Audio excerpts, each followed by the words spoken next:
Hey everyone, welcome back to the Challenge Fandom Podcast. Today we've got an episode of The Challengers Unplugged with none other than Hughie Maughan.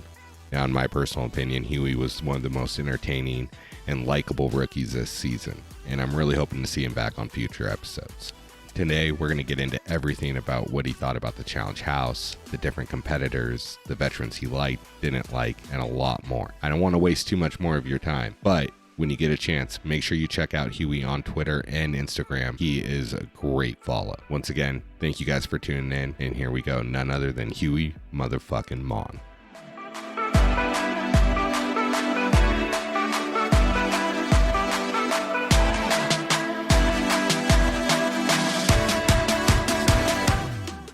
Well, hi, it's so good to see you. And you too. How are you all? Well, you both. I'm good. I'm excited for this. Same here. I'm so excited. I just love doing podcasts. I feel like I've become the podcast queen recently because I've been doing so many. I love it. And you're so great at them. We're so thankful that you were willing to come on and kind of sit and chat with us a little bit. Thank you very much. And it doesn't surprise me that you're getting called for a lot of podcasts. The fans really love you right now. They are really, really loving some Hughie. That's for sure. Thank you. So I'm really glad that the fans is loving me because it's kind of similar to my experience when I done Big Brother in the UK. I kind of thought when I was in there, oh my God, so much of my behavior is so unnecessary. But when it's aired on TV, fans have loved it. But I never not get anxious because I'm still one of these people that doubts myself a lot. But I end up getting lots of really nice comments when I do TV and I do stuff. So I mustn't be that bad of an egg. Well, you definitely got a lot of fans responding to your Twitter to is it Tasha? Tasha. When you're defending Amber. And yeah, I'm so confused. Yeah, let's talk about that. That whole situation is a little crazy to me as well. It seems like a good handful of the cast seems to feel that way about Amber, and I just don't see it. I really don't see it. Now, I get on the outside, right? This is one of the reasons why I don't really watch loads of reality. I do watch reality TV, but I'm not as invested in the past because when you're a cast member, you start to see stuff from a completely different view. Do you get what I mean? Right. So normally, right, I get when everybody on the outside is like, oh, I don't see why people really dislike Amber because you're looking at it as you watch your 1 hour or 90-minute episodes and you go through Instagram or the odd podcast you watch with people and your brain starts to convince yourself maybe you know that person completely. But I honestly am telling you the truth, even living within that environment, being somebody that would make friends with a tree. I talk to everybody. I argue with everyone, but I'm friends with everyone and I talk to everyone. So I was in every corner of that house and I spoke to every person and I'd like to think people think I'm trustworthy. So I feel like it wasn't there's any wool pulled over my eyes. So I don't understand how Amber is so disliked because even being in there 24 hours a day, I don't see what she ever done or said. And I don't know what she done on last season, even though I didn't watch it completely. Some people said she was quite shady, but when I've asked these people, all of the cast, well, why was she shady? And they said, oh, but she was just so nice and so friendly. And I'm like, why does that make her shady? Just because when you're being nice to people, you mean it in a shady way, you're being fake, doesn't mean everybody else does. Because I had that when I was on Big Brother in the UK. Everyone within the house tried to tell me because I was very outspoken or I was doing it to be dramatic for the cameras, or when the opposite was, I'm always been very intrigued and asked people a lot of questions. Are you just doing it so nobody will nominate you to be evicted? Because this is how it works in the UK when the public votes, but we nominate people to for the public to pick between. Mm-hmm. So I know what it feels like when people treat you like that. It's horrible when people try to make your mind up for you. I just think Amber is such a lovely girl.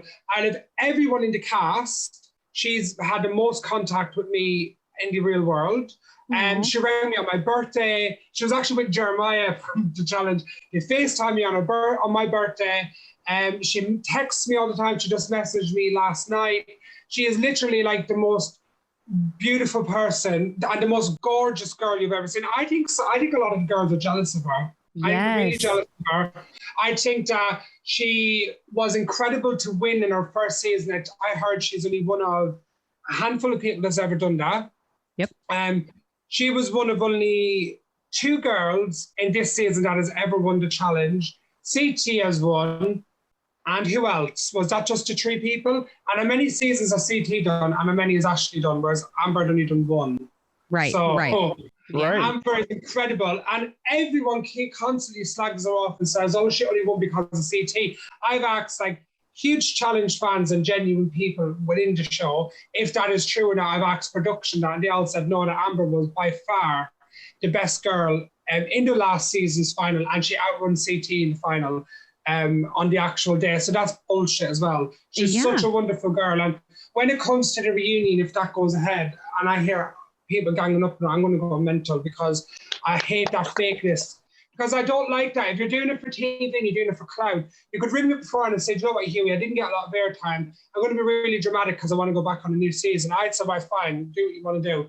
But when people are just sitting there and they're ganging up on people to try to be popular and shit like that, I'm not going to sit back and watch it because that's bullying and it's fucking disgusting. Yes, I love it. I agree with you so much. Amber, I've liked Amber since Big Brother. I watched her season of Big Brother. And so when I saw her that she was, came onto the challenge, I was absolutely excited. I watched that entire season and she was just a really smart player. And also it's like, what you need to remember as well is, like, in the last final, she was with Fessy, and Fessy left her for Casey, so he walked away from that himself. So, and like, it's all of those people that's friends of each other that makes all these comments. And you sit down and you think, what has she actually done wrong? She was ditched, but still won.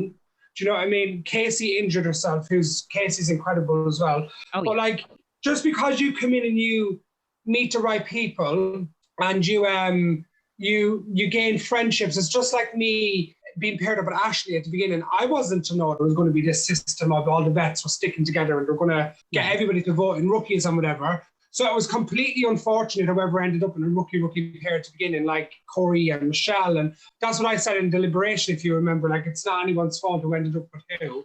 And everyone would sit back comfortably with their vet partner, and just like all the vets did, if you're in that position. So don't try and talk like the hero right now. Mm-hmm. So you're so stupid if you stand up in the middle of a room and you go, oh, well, this isn't fair. Well, what the fuck is fair about a game where you can potentially be a 10-stone man and get put against fucking Andre the Giant in Hall Brawl? We don't have weigh-ins in these fucking eliminations. It isn't a fair game. Fuck off home if that's the case. So I'm not going to stand up and do that. Like, if you watched this season, did you remember episode 1 with Michaela? Like, Michaela was trying to get people or whatever she was a part of. I've heard since she allegedly wasn't doing that, and Emmy made up a lie about her. But I mean, we watched it on TV. Yeah, that whole situation is such a mess. There's so many stories. It's so confusing. I don't know what happened. I don't know if there was a list or 7 lists or what. Yeah. I just think Emmy didn't want to get put into elimination, so she needed to find someone else. But that's the game. Emmy ratted in Michaela to the whole fucking house. So when everybody keeps on saying, why didn't the rookies stand together? Look at episode 1, like day 5 or something, whatever it was. Look what happened to Michaela for being so barefaced about stuff. You have to really be yourself, make friends, be genuine. I'm not fake. I make real friends. If I don't like you, I'll tell you as well. But like, I'm sure out of 34 people, you can find somebody you get along with, for Christ almighty's sake. And just be clever. Like, be as snaky as some people has been, be as genuine as others has been. Try your best in challenges, and just remember, like, this whole bullshit of, vote in the weakest ones and make it a level playing field. Anyone with a brain would never do that. So, like, I'm happy to tell you when I'm scared, because I know you're keeping me in for a few weeks because you think you can beat me, which was a stupid mistake of a few, because he didn't end up beating me at all, did he? So I want to touch on something real quick, just because you just brought it up. So let's talk about Hughie in Deliberation, where you stood up and you got vocal questioning about potentially losing Nani, and then Gabo, you get stolen by somebody else that you were rooting for. How did that feel?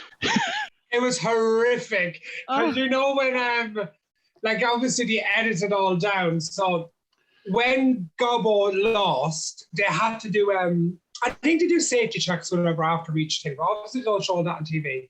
So we stepped back a little bit because it's so, I don't know why they get us to do that. To just do anyways on these TV shows. So we kind of we were like just started, we could chat away sort of thing, but once we're at a camera shot, you know what I mean? Right. And Nani said, "Oh, well, you still have me here." And I was like, "I know, oh God, just for another week." And I was joking. And we went back like 2 minutes later, and Gabo was saying goodbye to him, and Logan was like, "Oh," it was like, "So who do you choose, Logan?" Nani. I was like, "Oh my God." I was like, and Big T told me my face was a picture, but I didn't get to see it. I need to watch it.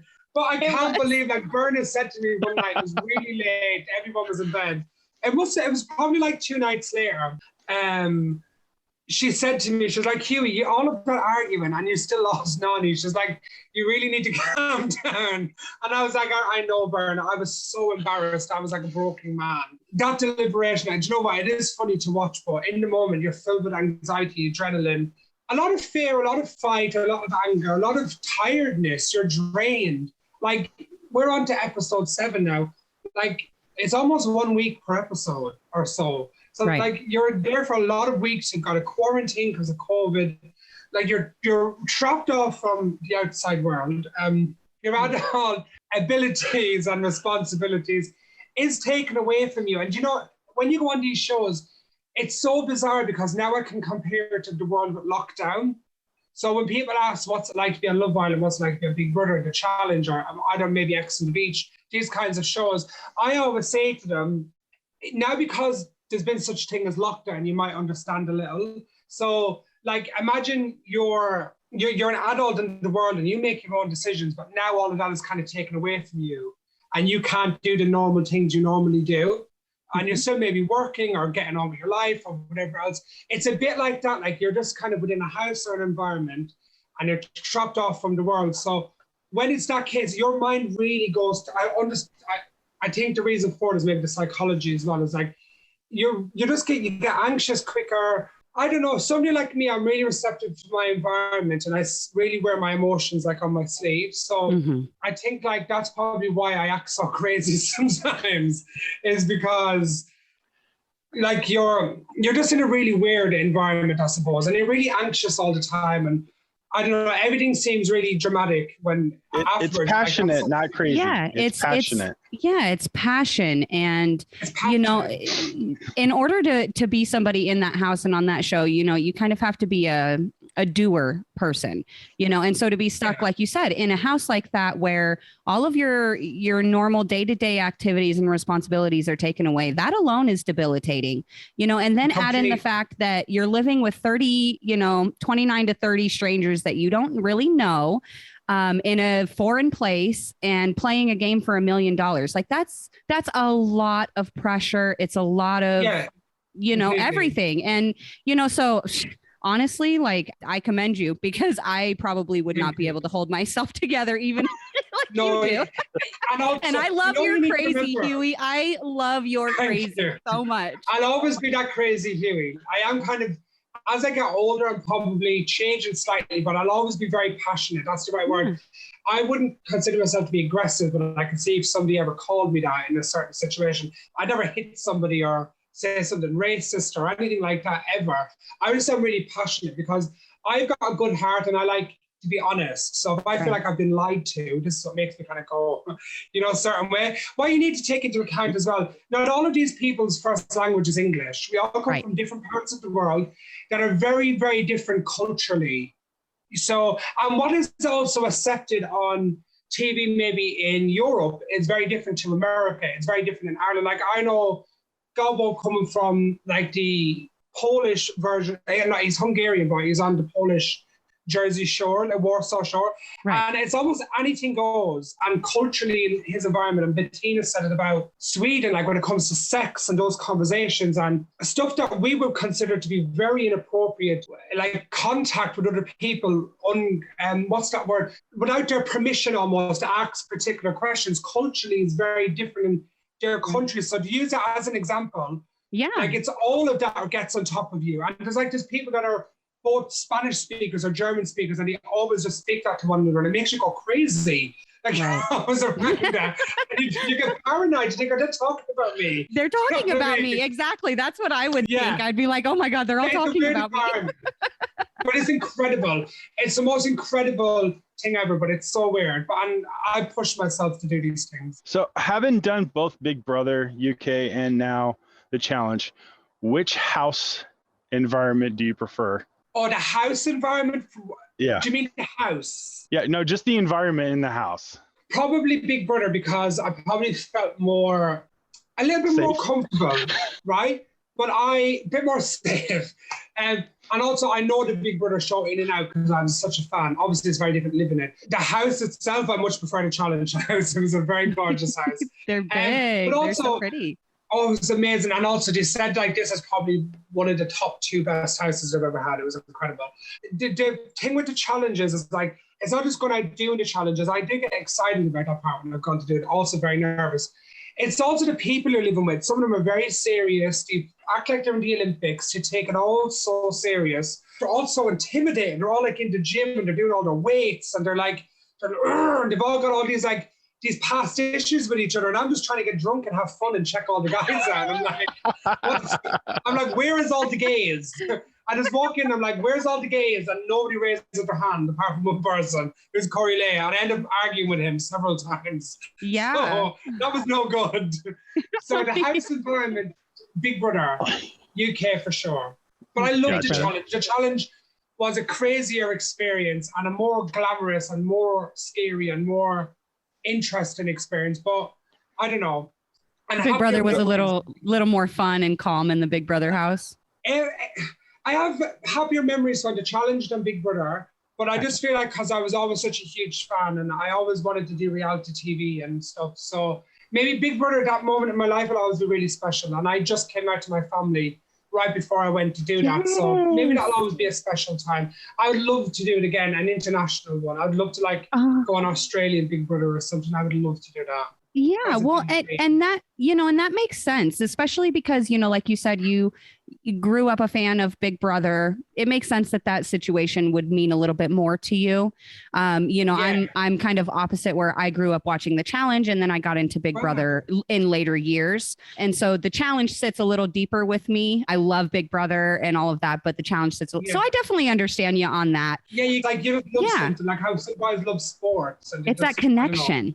Yeah. Yeah, maybe they got to meet their favorite player. That's like me meeting Big Brother. Right. Well, and when you grow up watching a show on TV and you're like, oh, God, that would be so cool to go live in that house and play this game and meet all these cool people and do all these fun, games and challenges and stuff, and then when you actually get to do it, and not a lot of people get these kinds of opportunities. So I can definitely see why that.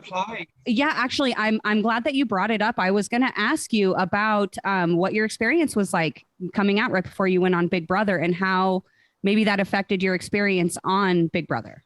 Right. So I grew up I'm from an Irish traveler, like gypsy background. So that's like my ethnical background, if you know what I mean. So I'm an Irishman, obviously, but where I grew up is, I suppose it's a more suppressed, maybe a little bit more traditional than the regular Irish population, let's say, for example. So where I grew up, there would have been a lot more toxic masculinity than boys and girls I went to school with. There would have been more kind of traditional views. I wouldn't like to say traditional values because it's not always in a good way. Sometimes they're forced upon people and can make for a difficult life if you grew up in a very reserved background or family. I know you have parts of America that maybe sometimes are like that compared to others or whatever when it comes to gay people or sex outside of marriage, like religious views and all of that. Right. So my life was quite difficult when it came to being my own individual, even always wanting to be on reality shows and stuff. Like my dad and stuff thought I was crazy. Why do you think that way? So I always thought outside the box. I was always kind of really strange to the people I grew up around. So I don't know, as I got older, it was really difficult. But when I got to 21, I was like, oh my God, I can't even be bothered to live a life just for anybody else anymore. I have to do what's right for me. So I just came out to my family. It was like New Year's Eve, coming into the new year, started to talk to some family members. And then literally beginning of January, I applied for Big Brother. So going through my audition process, I was speaking about all this with the cast and stuff. And in the media, my background is very stereotyped in Britain and Ireland, so the producers were aware of that. So they found my story very interesting. So they kind of understood how big of a deal it was for me, if you know what I mean, and how I was always kind of very like a fish out of water where I grew up. I never really knew where to place myself. Do you know what I mean? And then people that weren't from my background, I didn't know where I fitted in with those because I felt like they stereotyped me because of where I came from. So I always was very the odd one out growing up. So the producers loved all of that story. So I then obviously got into the show. And whilst I was in there, what it done really good for me was it gave me the chance to kind of really be myself, have time away from my family so they could process it and understand it. But they also got to watch me at the same time. So it probably helped them in that sense. And I ended up in a relationship with somebody whilst I was in there. And we were together for over 4 years afterwards. Everybody thought I was being fake. So I suppose your experience would be different in life and everything if you went back and changed anything. So I don't know if I was single throughout my whole time, if that would have been different. But I did think my coming out thing really brought out more of who I was. And it helped my experience. It gained me a lot of respect from others because people like when they see people being themselves and they see you being happy. Yeah, absolutely. And honestly, Hughie, that's one of my favorite things about you. And I know that that's one of the things that the fans like is, you know, whether you're blowing up, having a meltdown, whether you're scared at the top of a cliff or whether you're, you know, having fun in the house, you are authentically you. And that means a lot to the fans. Myself in that moment. Yes. Yeah. And it means a lot to the fans. We love seeing that. And, you know, we love just getting that raw, authentic person because then it makes us feel like we can connect to you and that we know you. And that's, you know, important on this side of the screen. Thank you. Right. Thank you. And my daughter came out when she was 13 or 14 to us, and it was very hard for her. And then she had some issues socially with going through high school. And when we sit down and watch the challenge as a family, every Wednesday night we get together, we watch it. And then from episode 1, she was just like, okay, we get Corey and Hughie. 2 in 1 season. I love this. I'm done. I'm not going to miss a single second of this. So it's good to see that finally. And I hope you're able to come back for many more seasons because hope we do. We love you. Watching the workout sessions from the men and then seeing you in that moment, this brief moment, I know Corrina knows what I'm talking about. Seeing you with CT. Yes. She's CT's #1 fan right here. But seeing you in that little scene of just working out and talking with CT, how was that for you to have that moment with a vet? One of the best to ever play the game. Like, the iconic male. If you look at I really did feel like not just because I was on the season with him, but even when I've now kind of looked throughout the seasons and I speak to fans and podcasts, really Anissa and CT are 2 of the faces of the challenge. Would you kind of say they're almost the male and female of the challenge almost? Yeah. So stable wise for sure, because they've been around the longest. Right. Exactly. And that's what I was going to say. I think it's 21 seasons, and because I know he took a break at one stage, didn't he? And I'm sure Anissa told me it was 16 seasons, and I don't know how many spin-offs. And she's never won, and so many people slag her off. And I'm online, you're such a hater. It doesn't matter if she hasn't won. She's a queen of that show. I'm sure she gets a good paycheck for whatever she does. Yes. So just shut up and go to bed. She's like a fucking reality TV legend. And it doesn't matter, just shut up. Do you know what I mean? But to get that moment with CT, and do you know what? He was such a great guy. He told me so much about his personal life, his relationship, his son, his dad, his own personal struggles at times. About getting himself back into shape and health. And he used to take me out of bed and come up to me and make sure I worked out because he knew he used to feel unconfident and had low self-esteem. I still do at times, but I went into the challenge just a few months after I split up with somebody I was with for years in a really bad place. And I really needed that push in life, I'll be honest. And it really helped me. He used to bring me out, get me to do workouts. I was dying. I would never say I was dying because I'm too proud to say that, of course.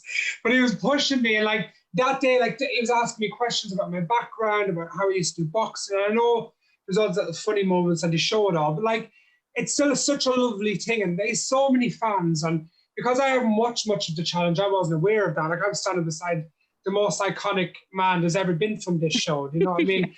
And he's come such a journey. And like he's won. How many times has he won? He's incredible. He has 4 championships. Yeah, 4. He's won 4. I thought it was 3. We got 4. No, he's got 4 and then the spinoff. Last year was his 4th win, and then he has 2 on the spinoff? Yeah. Yeah, so he's won 6 times connected to the challenge. Correct. Yes. And maybe more in the future if he keeps going. Yeah. Right. Yeah, you never know. So let's talk amazing. a little bit about boxing. You talked about it on the show. You just brought it up again. I got into boxing when I was really young, and I got out of it, and I wish I hadn't. What age did you get into boxing? What led you to it, and are you still doing it? So I was like 10 years old. It was really the normal thing from where I came from. And very much even just like my background as well. It was sort of like guys have to be guys have to learn how to fight. You have to defend yourself. You're the man of the house. Do you know that sort of thing? Like you don't cry, you don't have feelings. Hence why they're all emotionally defunct in my family. And I'm the only one that is. That doesn't work for you. No. I'm almost too emotional. I'm on the opposite. Well, you have to balance them out, right? Just mix me and my dad together and you have the perfect man. Yeah, there you go. Nice balance. So I was 10. I done it till I was 17. I used to compete in championships. I qualified for all of my national championships. I got to finals. I was good enough to win championships, but I just didn't on the day. But I was good enough to beat like the guys who did. And I'd done it for a long time, but it was very much the done thing to do where I grew up. And the reason why I stopped at that age was because I really do try my best, or like I do try my best at everything in life that I do, especially when it's something that I want to do. Well, it is always when it's something I want to do. I go hell bent on leather. When I don't, you can kind of really tell by my face, right? But I thought to myself, why am I working out so much and why do you keep on doing this? Why have you got no teenage life when like this isn't your dream? So I just walked away from it. That's how I got out of it. But I'm really glad I done it. And I feel like every kid should be taught self-defense sports. And I suppose it really reminded me when I was within the challenge house, like all of that running and like everything was like your whole breath is going. It's like, yeah, I work out a bit, or I run or I walk like for miles and miles and miles, but I don't have the fitness for this. And it reminds me of when I done boxing training. So that's kind of my story with boxing. I learned how to defend myself. I won some championships. And I kind of done it because it was the normal thing that my dad would see his son doing, like all my cousins do, and my dad done as a kid and whatever. That's awesome. I love it. I love so I have 3 little boys, and we're very big in this house as well about, teaching our children to learn to defend themselves should they ever need to. And, as a parent, you hope that never happens, obviously, but it's always best to know and not have to use it than to not know and need it. Right. For sure. So you also mentioned on the show, if I heard you correctly, that now you do hair and makeup. No, so I have done training in makeup. I've done training in hair extensions. I like microblade and eyebrows. I don't really call it America. It's like semi-tattoo. They look fabulous. I love them. No, these are my own. So those are yours? Oh, they look great. I was have a very hairy body apart from my head. So I'm having a hair transplant on October 10th. I feel you. I was going to ask. So the rest of my body, I've got loads of hair, but God just decided to not give me any hair because God's very fair, isn't he? God, not annoying at all. But so I trained in makeup, semi-permanent makeup, like spray tans, hair extensions. But my reason for doing that was I want to work in the aesthetics industry where you do lip fillers and stuff. And if you don't have a medical background, you need to have a beauty background to a certain standard. Oh, so okay. That's why I've done all my courses and stuff. And also I find it interesting, but I really want to be able to do creative makeup where like you can do like Halloween looks and stuff. I have so much stuff on my plate this past year since I started, when I trained like a year ago. Like I've done the challenge, I've done 3 dating shows. I've done another reality show that I just finished filming like 2 weeks ago back home in Ireland. Oh, wow. So, and I've been traveling, I've been trying to have fun and trying to date since I'm single. No, that's awesome. And I wanted to touch on this earlier, and we kind of went off on a whole nother track, but you brought up Ashley earlier. And I love Ashley. I am a huge Ashley fan. I am here for her and her drama and her meltdowns and just everything about Ashley. I love her. But I am curious, what made you choose Ashley in that first challenge there?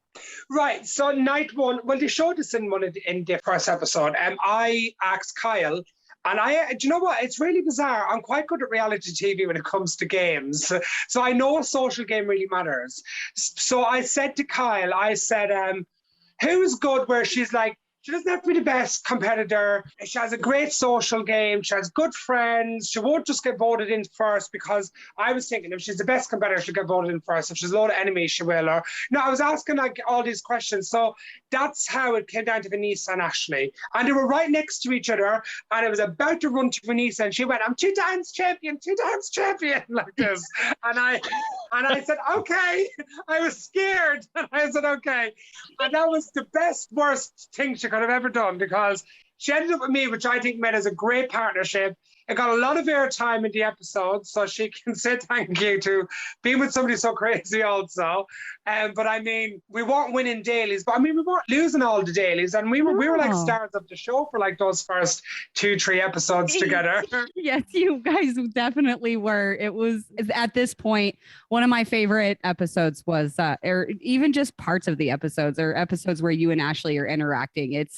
It's perfect. You guys play off each other so great, and it just works. You guys just work together. You don't, but you do. Yeah, we shouldn't work, but we do. I mean, I do think for sure, just to annoy her and like for fans to like see it, if I get to do another season ever and Ashley's on it and I get the opportunity to choose, I am going to pick her to be my partner again. Yeah, I love it. So you guys are still cool friends today. So cool. I saw her. Yeah, so cool. What were you saying? I was going to say, I saw her. I saw a tweet that she had made at one point towards the first couple episodes. I'm not sure exactly which one, but I guess there were some fans who were not super thrilled with you online. And Ashley put out a tweet that pretty much told everybody that they needed to back off and leave you alone. And I was like, oh, yay, tell him, Ashley, tell him. Yeah. She's such an amazing girl. I get her so much. I get craziness and I get it all. I do. I see it all. But she's so sweet. And like, I used to sit in her room all the time. She used to give me like face packs, like face masks. And I used to tell her all about my life. She used to tell me hers and her sister and stuff. So I just adore her.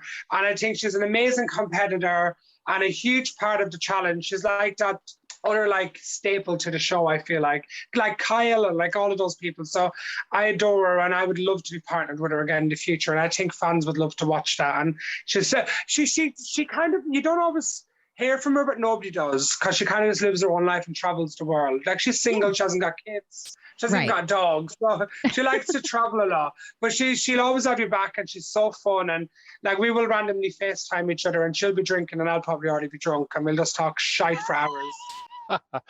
I love watching your Instagram stories, Hughie. Yes. Oh, they're just utter random rubbish. It's not influencer life. It's not reality TV life. It is me talking pure shit. It's me talking about how I'm making my cup of tea. And I'm like, oh my God, did you watch that show last night? Or who likes this t-shirt? Like, none of it is contrived. It's so... But it's so, real. Like, no, it's real. It's real. Real. I mean, it's real, and it's you, and we love to see it. For sure. I need to step it up a little bit, though. So, Hughie, you did some trash talking in your elimination against Corey. Now, just so you know, I talked to Corey quite a bit. He's from Seattle. I live in Vancouver, Washington. So we're in the same state. Him and my daughter actually talk to each other a lot on Twitch. So They do that whole gaming thing together. So it's really cool how they interact. So I thought Vancouver was in Canada. Oh, there's Vancouver, BC, which is like 2 hours north of where Corey is.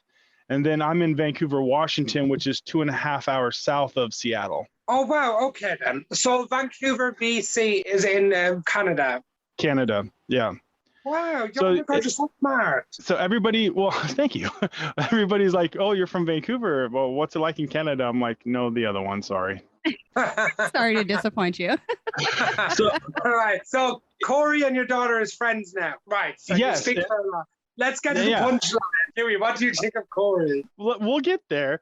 But in that elimination, there was a lot of trash talk coming from you. Was that just a way to pump yourself up to get you through the elimination, or was there a little bit more to it? Oh, it wasn't contrived for drama, for TV, or to put myself up, or to put him off his game. There's been a million things that people say. It genuinely was just in that moment. irritation, anger, and confidence. Almost confidence is like, I'm going to fucking win this and I'm going to prove myself to you. Shut up. Like that. It was sort of like when I done the cliff diving challenge. That kind of thing sometimes comes out of you where you like really push yourself to do better than you normally can do with anything before.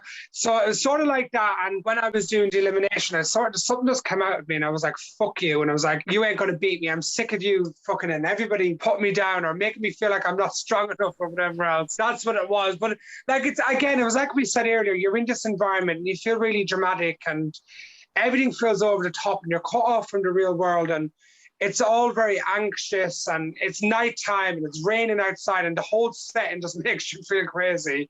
Well, and you're filming for hours. I know those things don't go quick. No, God, no, hours. Like all the shows when I was on Big Brother, when we would do tasks. Like, so you're tired. Yeah, you might need to use the bathroom and you can't. Yeah. People that smoke me, I want to have a cigarette. It's like you're 5 and you're saying, Daddy, can I use the toilet? It's all of that. And they're like, no, you have to wait. Yeah, that's where it comes from. But I mean, I didn't. I love Corey. I liked him then, and I was that angry because I actually really liked him. And I think I just felt embarrassed. I felt very. Is the word demasculated? Is that the word? Like really, like made to feel stupid and weak and not able to do anything. Like, and I know I can put myself down and I can show my emotions, but I know I'm just as good at anyone when it comes to what my strengths are in life. Do you know what I mean? And nothing on the challenge was my strengths. Nothing. Maybe confessionals or something like that. I don't know. Those are spot on. Those are perfect. Thank you. And that's the only experience I have with reality TV is doing stuff like that. I've never done anything like the challenge. I've only done boxing as sports. I don't cliff dive. Like I don't do any of these things for fun. I'm not an adrenaline junkie really, a little bit, not really. So it was all very dramatic and very hard. And I kind of just had a build up of energy that night. I just felt so, and it all just came out because I was irritated with him and Michelle for, being nice to me always whilst knowing they were talking shit to Fessy. Do you know what I mean? If they'd come to me and said, you know what, Hughie, we're going to ask for you to be put in, I would have respected that more. But I know why they wouldn't either, because they've got a game to play. I get it. Right. Well, and before Josh moves on really quick, I just want to say this. Going back to the cliff diving thing and you kind of feeling like you weren't really made for the challenge type stuff. I just want to give you props because that was honestly one of the most impressive things that I've seen. And I know you don't see it that way, but to be up on that cliff and be as scared as you were to the point where, you were getting physically ill up on that cliff, to go from that and the fear that you were clearly feeling in that moment to just being like, fuck it, and jumping off that cliff, like that was amazing. And the fact that you went through and you did it, even though you were scared, I think that says a lot more about you than even you saying that you weren't made for these challenges. Like heart goes a long way in this game. And that's something that you definitely have shown us. Thank you so much. Thank you. And you know what, even in other challenges and whatever is just so to come with me in the show, I have my ups and down moments with it too. And like, I like to feel proud of myself. And I remember I think it was my last sentence I ever said in my final ever confessional. I don't know what they're going to show. That's what I said about myself, is that it's made me feel really proud. And it really changed me. It did change my life in a lot of ways because it's given me a new lease of life within myself. It did. And that sounds dramatic, but it did. Yeah, no, that's great. And I think that, I think people need to see that, because I think that a lot of the time, and especially with, younger crowds, I work on teaching this with my children and stuff. But, just because you're scared doesn't mean that you can't do it. And pushing through that fear and doing it anyway can leave you feeling so liberated and so free. And I'm glad that you saw that in yourself and that you were proud of yourself by, like you said, by the time you were giving your final confessional. I think that's great. Yeah, thank you so much. It was a great experience. Crazy, but great. Yeah. Yeah, it was amazing. So who was your favorite vet in the house and who was your least favorite? Sorry to put you on the spot. Right. Oh, it's really hard to say my favorite, not because I'm not somebody that will tell you. It's like, I could say Kyle, I could say Ashley, I could say Amanda. Do you know what? And I can say Amber, but Amber is just on one season. So do we call her a vet? We're not sure. We call her a vet. Yeah, we call her do, a but vet. the fans are divided on that. It seems They're like, you're a rookie for 1 and 2 seasons, and then you're considered a vet at like season 3. But since Amber came out and won, she is a champ as a rookie. She's a vet no matter what anybody else says. I don't care. That's pretty much how I feel. She has to be a vet, yeah. She has to be a vet, like Jesus. So that makes it so hard because we've got Amber, we've got Ashley, Amanda, and we've got Kyle. And I love Devin and CT and all of them, but I didn't really mix lots of those, and Corey and Nelson, whatever. I got on with all of them, but I didn't, and Anissa, but I didn't. Tori, everyone, Nani, Casey. Fessie's my boyfriend. He's so beautiful. Jesus. Is he? That's so great. Yeah, and you know what? I only fancy him so much since we've not been in the show. It's really weird. I've fallen in love with him. Is it just out of the show that you love Fessie? Yeah, I've really come to know my feelings since I've come out of the show. Mm-hmm. I've developed my feelings. Absence has made the heart grow fonder. No, I'm going to round it all up. And I'm going to say, I can't. Right. Amanda, oh my God, how do I do this? He's like, I can't Amanda, Big T, and Amber. See, Ashley and Kyle are like my OGs. They were there for me, and I'll always be there for them at the start. But Amanda is so cute, and I so get her, and I know I'd never get the wrath of Amanda that other people get, like that little devil that everyone says. I fucking adore her. Amber, I've spoken to more than anybody else, and Big T is just the most craziest, weirdest person I've ever met. But we are like sweet. 2 peas in a pod. Yeah. Maybe... Right, if somebody said you have to hang out with one of them and go out partying, I would probably say Amanda. Okay, nice. Well, yeah, I love it. That's a good choice, and you would definitely be entertained. That doesn't correlate on TV. That's the weirdest thing. Is nobody sees that on TV because they don't. As I say, they only show you so much on TV. I don't know. Maybe Amanda, because I just feel like we never have awkwardness. She's really fiery, but she's so funny. She's so little, so she makes me feel really big. And I don't know. I I love it. I don't know. I love them all. I love Ashley and Ashley and Carl are my OGs. They're my OGs though. They were like my bestest from day one. And Big T. So is there nobody that you didn't like, or you're just like they walk into a room and you just want to leave? Dislike, right. So we have Anissa, we have Tori, we have Casey, we have Nani, we have CT, we have Nelson, and we have Corey W. Am I missing anybody? I think that's Josh. There you go. Josh and Fessie. Yeah. There you go. I was like, I think maybe 1 or 2 more. I think that I had least of a relationship out of them all with Josh. I don't dislike him. I think he's amazing. I actually think we're very similar. I think we're very passionate. God forbid we ever got in an argument with each other. I would love to see that. I mean, I don't want it to ruin your friendships in any way, shape, or form, but that argument right there would be entertaining. Yeah. Yeah, it would be a lot. So maybe I should say Josh, because I've never spoke to him since the challenge. No, we've never spoke. I don't think we've ever spoke apart from maybe an interaction on a tweet or something like that. We've never messaged, I don't think. And I feel like we didn't really spend time. I don't think we ever sat down together and spoke just one on one. There just wasn't that connection. Ever. Yeah. We spoke in groups, and I don't know, that's it. And I mean, if we got into an argument, it would be horrific. So maybe Josh is the least one I should hang out with. I don't know, but I love him, and I love his background. I used to ask him a lot about his background. But we're always in groups, and he's got a friend called Christmas who was on Big Brother, which I found really funny. I love Christmas. Oh my God, I love her. She's so awesome. It's called Christmas Joy. Yep. He told me.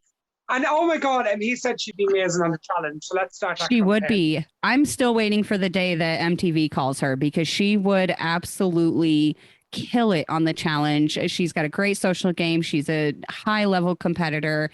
She's like the sweetest girl. She's so beautiful. She's just, I love Christmas Joy. And that actually makes me really excited to know that Josh and her are still friends and that he's still talking about her because they were very close on Big Brother. Friends. So we was in the house and we were talking about the fact that I've got a cousin called Texas, and we were talking about weird names, and Ashley said, Josh has a friend called Christmas. I was like, oh my God. Really? I ran downstairs like a kid at Christmas. Right. I ran outside and I shouted on the balcony to Josh, who was playing like American football. Right. Like with that oval shaped ball. Yes. They were trying, and I was like, Josh! And he was like, what, Hughie? And I was like, Ashley said you've got a friend called Christmas. Is that true? And he was like, yes, I do. So yeah, that's how I knew you had a friend called Christmas. And then he said she'd be amazing challenge. And I think he said it so the producers would hear him. But right, he's screaming it. She'd be great. What a stupid name, though. I'm really sorry. Yeah, there's some definitely some names out there that are just like, why? Yeah, I know. Yeah. But I love Josh. It sounds bad. I'm like, he's my least favorite. He's not my least favorite, but if you're asking me to choose, I'm gonna have to. How about we just say lowest connection instead of dislike or least favorite? There you go. We don't speak, and I would never just call him up and chat to him because I would feel uncomfortable because it's like I'm talking. We don't really know each other. Right. Do you know what I mean? No, so I don't know, but I love him, and he's so good looking. I think he's really hot. Well, Josh has come a long way recently. I mean, he's changed. He's changed his look. He's working out more. He's going crazy because all of a sudden he has fans that love him now. People are on the Josh train this year. Yeah, he apparently was really disliked, wasn't he? He was. But that doesn't mean anything. There has to be, I know it's a lot harder to be on that receiving end of that bollocks, but it's a reality show and people like Josh are completely essential. He brings everything to the show. He's a good looking guy. He comes from like a cultural background, which I think is always amazing, personally. Mm-hmm. He's got loads of experience. He's a big, strong guy.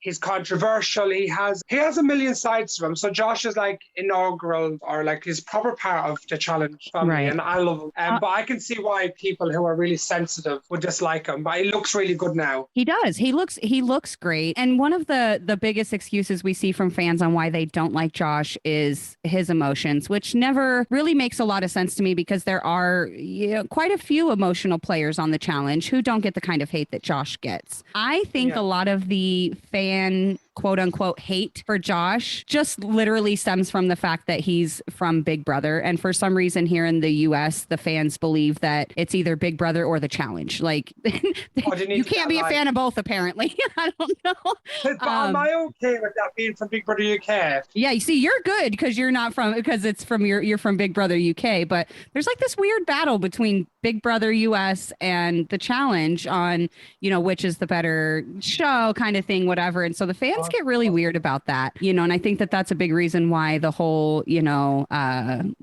and Josh thing from last season blew up so as big as it did. But I love Josh. I think that he's such a sweet guy. And, even if he is emotional, who cares? He shows us who he is. And again, he doesn't go on and play some character for the TVs. He gives us an authentic Josh. And I think that that's important.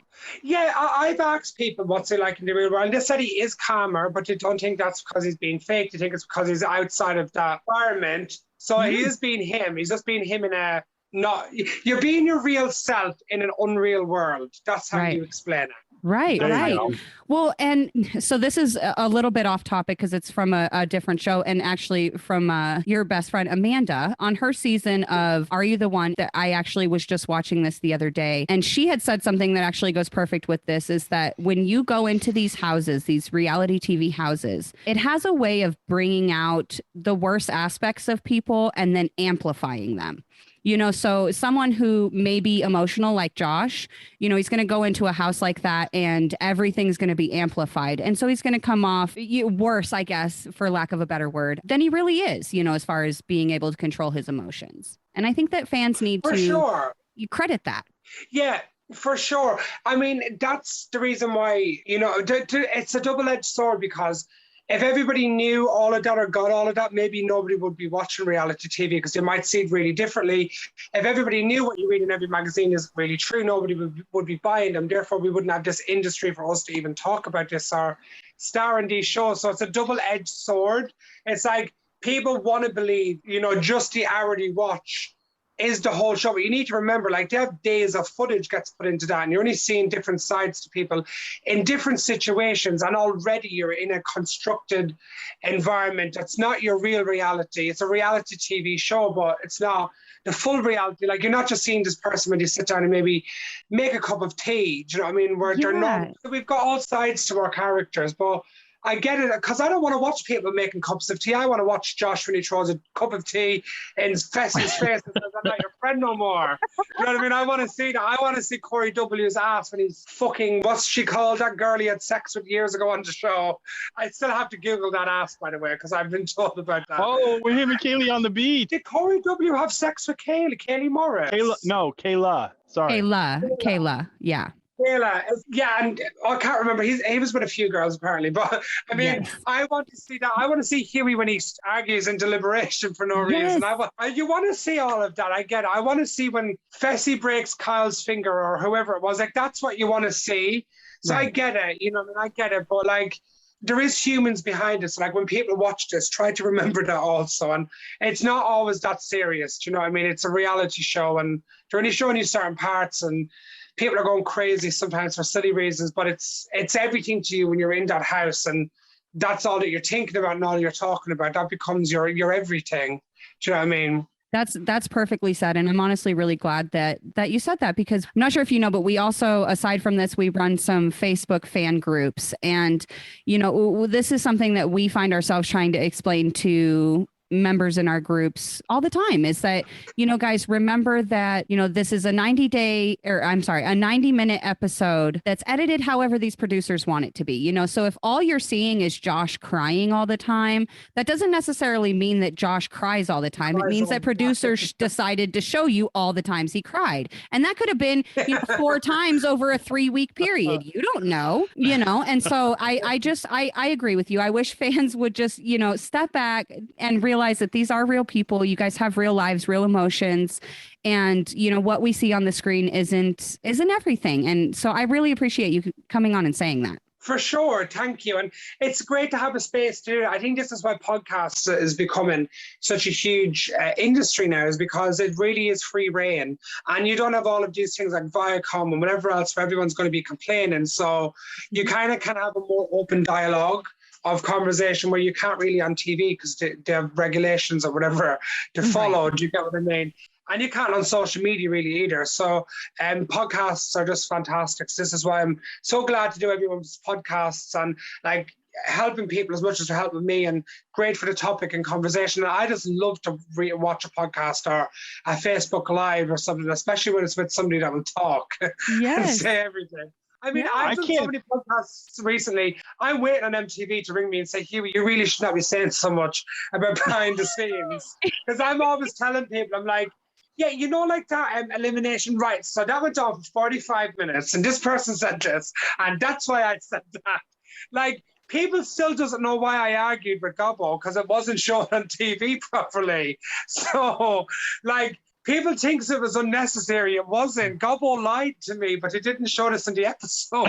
I was going to say, do you want to clear that up really quick? Yeah, so what happened was, I said to everyone, but I get because they don't know me, so they don't know whether I'm talking shite, but I promise you it's true. And if I prove one thing, is I'm not a liar, and I will tell you how I feel and whatever. So hopefully going into the next season, people will trust me like that. But so Gabo, right? I chose Nani. Looking back, I really should have picked Ashley back. But I really felt in that moment I shouldn't do, and we'd been arguing, and she thought she couldn't trust me because you remember she like, I burned a vote and all of that business, whatever. Mm-hmm. So I was like, I'm fucking fed up with this. And me and Ashley were having bickering rows. It wasn't always shown on TV. And I was like, I just want away from this now. And she did as well. And I also felt like at that stage, because I felt really like emotional and like really weak and stuff. This is before I won my elimination. I was like, just let her go and find somebody else. I'll help her win. I was like, I'm going to leave her now. So that happened. So I picked Nani, right? That meant Gabo's partner was tough. Gabo was a really close friend of me and Ashley and all. But Gabo never, ever spoke with me game. He never said to me, like, let's look out for each other, like how I had with Corey and Michelle. He never said any of that to me. And if he had, I promise you right now, I never would have picked Nani. Never. I never would have went back on my word. I didn't do it with Tatcha, and I never done it with Corey and Michelle. And none of them, I just wouldn't do it, right? I wouldn't make a promise I can't keep, unlike some people does. So he came to me the morning of what was that deliberation, because the night before he'd said he was going to pick Nani. And I was like, well, if you pick Nani, you can do that, Gabo, back if you get put into elimination and you win or whatever. But that means I'm going to end up being a rookie pair. And if that happens, I'm going to be voted in. And if I go home, you're losing a valuable number that's never going to vote against you. Like, I was trying to give him a game then. I was like, let's talk game. Don't take my partner off me. Take Tori or Casey from one of the other rookie guys. And I promise you, I will always vote with you. I will never vote against you. And look at my track record so far. I've done that. Right? He sort of was left unanswered. The next morning, he called me on my own, and this was never shown on TV. And he said, I'm not going to pick Nani, Hughie, but I want to put myself into elimination to get a vet partner now. I want to be out in his rookie partnership. And I'm going to pick Tori. So it was left like that. We get into and Kyle said to them, so just to ask you, which girl are you going to choose? Oh, I will pick my girl back.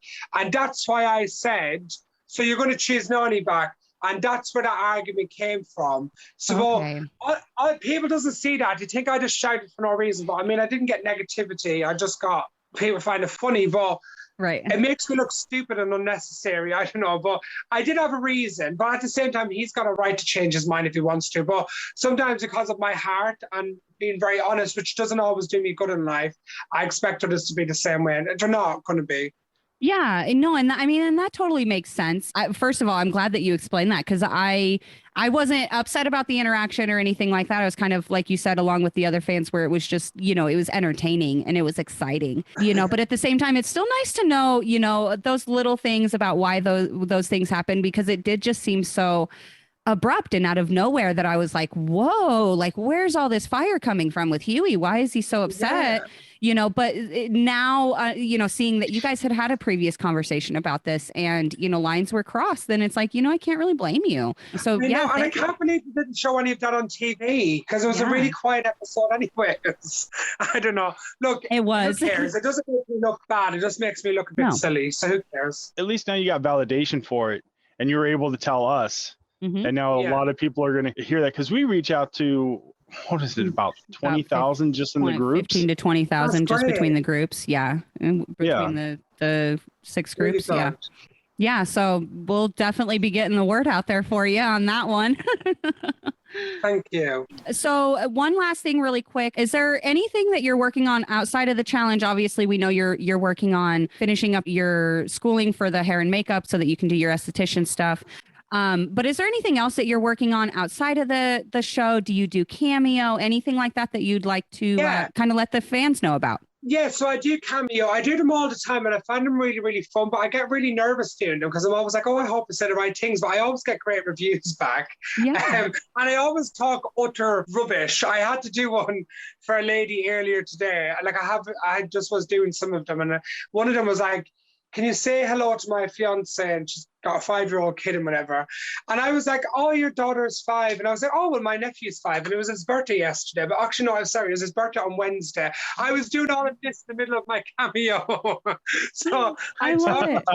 But people always find it funny, and I get good reviews back. So I did cameo. And I'm possibly going to be doing a show about my journey into doing aesthetics, and also looking into that industry, because it's quite controversial to the public when people haven't got a medical background. They kind of go a bit crazy if anybody's doing it when they haven't once been a nurse.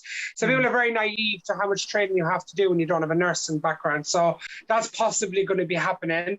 I've just done 3 new TV shows. So I've got a new dating show that comes out in February called First Dates. I have another one called Celebrity Pulling with My Parents, where my dad is involved and a family friend with the dating aspect. That comes out next month in October.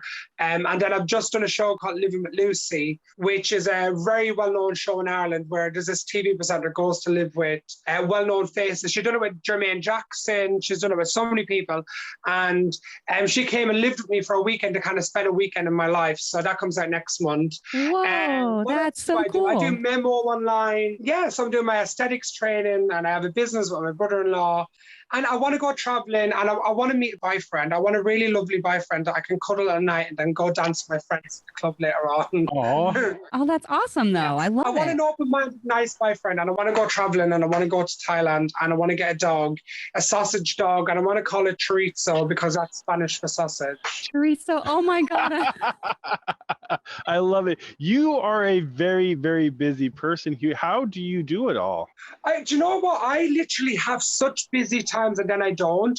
But I realize I'm always busy even when I'm not busy because I'm not flexible enough to take on a lot of other stuff because I don't know when stuff pops up, and I'm always got times. Like, I have so much on that I just try to organize it all around one another. It is a bit of a struggle sometimes, but I like it. I like to have stuff to do. I like to feel a purpose. Do you know what? It sounds stupid, not from a narcissisticness. I like to feel important sometimes. I like to feel wanted. I think I sometimes need reassurance. I kind of get that from what I do. I like that. I like that kind of spirit of like people cheer me on and asking me to do stuff, and I don't know, being busy. It makes me feel proud of myself. Well, you are definitely wanted by the challenge fans, and they definitely want to see more of Hughie. Yeah. We still have the remainder of the season, but I, for one, hope you come back for multiple seasons. I am a fan. Thank you so much. Thank you so much. Yeah, same here. I'm really hoping that they keep calling you back. We love seeing you on the show. We love even just seeing you like this, and like Josh said on Instagram Live. You've been on the show for 1 year, and you've already been such an amazing addition and a breath of fresh air on this show that I think that we've been needing for a really long time. And I honestly, I can't tell you how much of an honor it's been to meet you and to get here and get a chance to sit here and talk with you. Thank you so much. And I'm sorry I was late coming on. Oh, you're so good. You were worth waiting, that's fine. for sure. You were running a little behind, and then we had technical difficulties, but it was awesome. When you're in America and I'm in Ireland, so right? Yeah, just the simple fact that we were able to do this from two separate countries is amazing in itself. So I'm not worried about a 15-minute wait at all. Right. And I can't thank you enough just for answering your Instagram message. You just happened to come across my message and you're like, yes, I will be glad to do your podcast. Love to do them. Love to. And do you know what? I really want to do the official challenge one with Anissa and Tori. And Tori, yeah.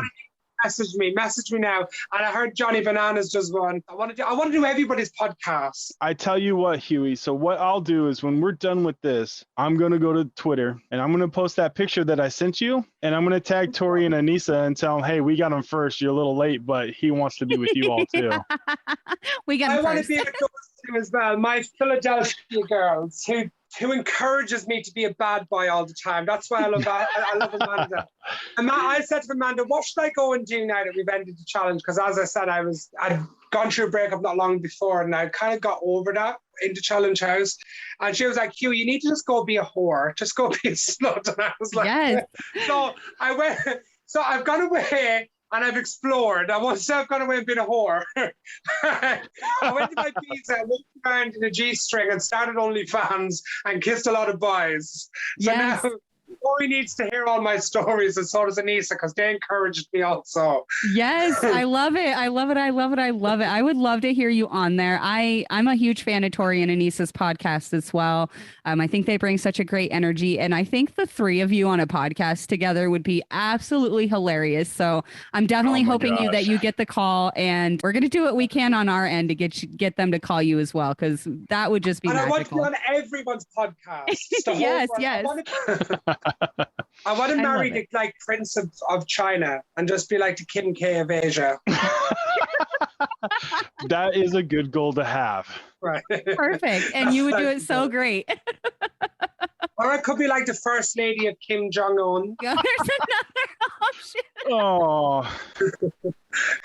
Yeah, maybe not him. He's not very liked. No, we'll never see you again. You'll never be able to leave. No, we'd never maybe see I Hughie could be like the Melania Trump. I could be Hughie Trump, maybe. No, okay. He's not very liked either. Jesus Christ. Keep going. Kim Jong-un. Who next? Vladimir Putin. Ted Bundy. And the Texas Chainsaw Massacre's wife. Oh, I don't know. Oh my God. I hope you go out there, travel, and find the man for you. Get that nice little cuddle buddy. It's always good to cuddle with somebody. Yeah, and Of and enjoy course. it. See the world, experience new things. We had a blast. Yeah, this was so much Thank you fun. I so had so much. much fun talking to you. Thank you so much. And it's been an honor to come on, and thank you for your support. And let's keep repping for the challenge. Even if I don't ever Absolutely. come back, I'm a challenge fan for life. You're now. coming back. We will You're petition coming and back. riot until Hughie comes back, okay? We're hitting the social media. We're getting Hughie back again. Yes. Thank you so much, guys. Honestly, Thank you so much. Take care, and thank you for everything. Thanks, you too, Hughie. Thank Have you a so great much. day. Thank you. Bye. Bye. Bye, Hughie. Oh my God, I love him.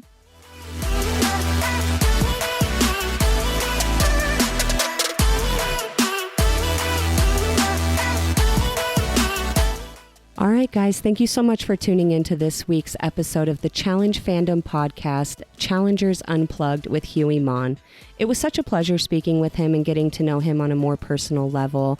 We are so grateful for his time. Thank you guys again so much for all of your support and love through everything that we do. We appreciate it more than you guys could ever know. We'll see you guys on the next Challengers Unplugged episode. And until then, make sure you guys are checking out our roundtable sessions that are coming out every Tuesday, recapping the episode from the previous week right before the new one comes out. Thanks again, guys. Bye.